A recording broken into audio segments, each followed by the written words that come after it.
ఆలు మొగలంటే కష్టాన్ని, సుఖాన్ని చెరి సగం పంచుకోవాలి. గంతనే గాని కష్టం మొత్తం పెళ్ళామే జేయాలి, మంచిగా సుఖం అంతా గూడా మొగుడే పడాలి అన్నట్టుగానైతే ఎక్కడ ఉండదుల్లా. ఇగ ఇక్కడ గూడా గదే పరిస్థితి. వంట చేద్దామని వంట గదిలో పోయినా సురసురగా ఆగే నూనె మొత్తం నేను పకోడీ చేస్తుంటే నాకే చెయ్యి సుర్రుమని కాలింది.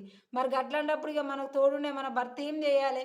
జర్రంత సాయం జేయాలే. ఎట్లా గింతే నేను వదిలిపెట్టిన పనిని మా ఆయనే జేయాలన్నమాట. అట్లని మిగిలినయన్నీ చేపించుకుంటామా? పాపం కొన్ని వాళ్ళకి కుదిరాయి గదా! కుదిరే దగ్గర మనకి ఇబ్బంది అయితుంది అన్నప్పుడు జర్రంత ఇట్లా రావాలి, అట్లా ఒక చెయ్యేసి పోవాలి. ఇక గిట్లనే ఇయ్యాల మా ఇంట్లో పరిస్థితి కూడా గిట్లనే అయింది. ఇదేం కొత్త కాదుల్లా. నాకు చేదోడు వాదోడుగా ఉండేది ఆయనే, ఆయనకు చేదోడు వాదోడుగా ఉండేది నేనే. ఏమన్నా ఎనక అవ్వ ఉందా, అయ్యి ఉందా, అత్తుందా, మామున్నా వాళ్ళు ఉన్నారు కదా అని మీరు పట్టించుకుంటూ మారేషన్లో భార్యాభర్తలు అనేది ఎవ్వరికి వాళ్ళకి సపరేట్గానే ఉంటుంది. ఇక మొత్తానికైతే నేను అక్కడనే ఆపేసిన పనిని మాత్రం మా ఆయన చేసిండు. షేక్ అవుతుంది అనుకుంటున్నారా? అక్కడ షేక్ కాలేదు, నా చెయ్యే షేక్ అవుతుంది నొప్పికి భరించలేక.